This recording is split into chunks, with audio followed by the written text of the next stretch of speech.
Praise the lord. దేవుని ఘనమైన నామమునకు మహిమ కలుగును గాక. వేకువజామున బెరయ సందేశం ఒక చిన్న వచనం ద్వారా దేవుని మహిమపరుచుకుందాం. పచ్చిక గల చోట్ల నన్ను చేర్చి స్వచ్ఛమగు జలము త్రాగనీచి, పచ్చిక గల చోట్ల నన్ను చేర్చి స్వచ్ఛమగు జలము త్రాగనీచి, నా ప్రాణమునకు సేదాను దీర్చి, నా ప్రాణమునకు సేదాను దీర్చి, నన్ను నడుపుము నీతి మార్గమున, నన్ను నడుపుము నీతి మార్గమున. నీవే యెహోవా నా కాపరివి, నీవే యెహోవా నా కాపరివి, నాకేమి కొదువా లేదిలలోన, నాకేమి కొదువా లేదిలలోన, నాకేమి కొదువా లేదిలలోన. ఈనాటి దిన వాగ్దానపు వాక్యాన్ని చదువుకుందాము. యెహెజ్కేలు గ్రంథము 34వ అధ్యాయము 26వ వచనం. దీవెనకరమగు వర్షములు కురియును. ప్రభునందు ప్రియమైన దేవుని ప్రజలారా, వేకుజామున దేవుడు మనకిచ్చినటువంటి లేఖన భాగాన్ని బట్టి దేవునికి ఎంతగానో వందనాలు. దేవుని యొక్క వాక్కు యెహెజ్కేలు ప్రవక్త ద్వారా ఇశ్రాయేలు ప్రజల కాపరులకు తెలియజేసినటువంటి మాట ఏమంటే, నరపుత్రుడా, ఇశ్రాయేలులో కాపరులను గూర్చి ఈ మాట ప్రవచింపుము.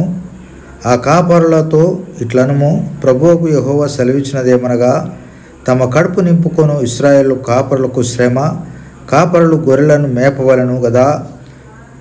వీరు క్రొవ్విన గొర్రెలను వధించి క్రొవ్వును తిని బొచ్చును కప్పుకొందురు గాని గొర్రెలను మేపరు.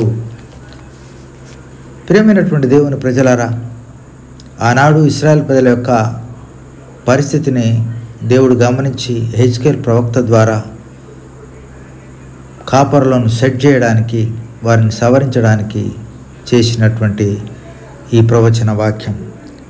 ఇప్పుడు కూడా మనం ఇదే పరిస్థితులను గమనిస్తున్నాం. ఈనాడు సంఘాలలో విశ్వాసులందరి దగ్గర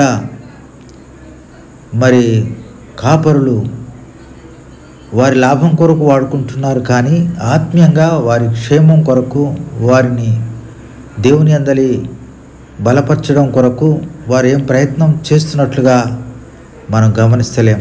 ఎన్నో రకాలైనటువంటి వింత వింత పోకడల ద్వారా దేవుని నామాన్ని అన్యజనుల మధ్య అభాసు పాలు చేస్తున్నారు, అవమానం పాలు చేస్తున్నారు.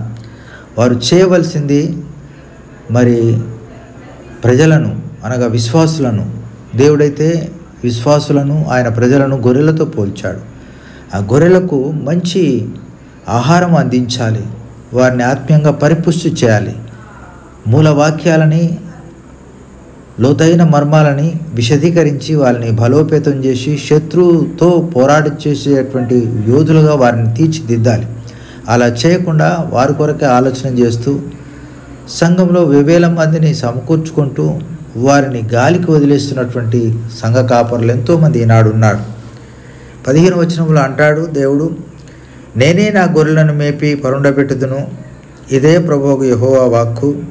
తప్పిపోయిన దానిని నేను వెతుకుదును, తోలువేసిన దానిని మరలా తోలుకొని వచ్చేదను, గాయపడిన దానికి కట్టుదును, దుర్లభంగా ఉన్న దానిని బలపరుతును అని ఈ విధంగా తెలియజేస్తూ 26వ వచనంకు రాగానే గొర్రెల యొక్క క్షేమం కొరకు, వారి యొక్క సమృద్ధి కొరకు దేవుడు చేసిన వాగ్దానాన్ని ఇప్పుడు మనం చదువుకుందాం.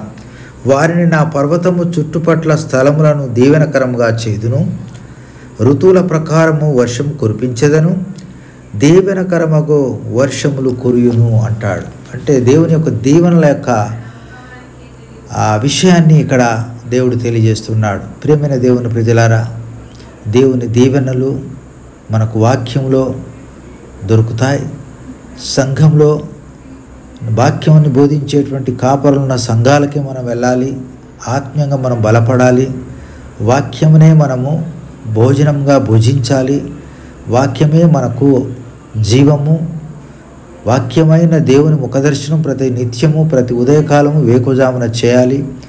దేవుడు మనకు సర్వ సమృద్ధినిచ్చి మనల్ని పోషించి బలపరిచి, ఎక్కడ మనకు లోపం ఉందో అక్కడ సరిచేసి, ఎక్కడ బలహీనులమైపోయామో అక్కడ బలపరిచి, ఈ లోకంలో శత్రువు మనం ముట్టకుండా ఒక రాణు వారు వలె దేవుడు తీర్చిదిద్దేటువంటి వాడుగా మనకుంటాడు. గనుక ప్రియమైన దేవుని బిడ్డలారా, వేకువజామున దేవుని ముఖదర్శనం చేద్దాం, దేవుని వాక్యం చదువుకుందాం.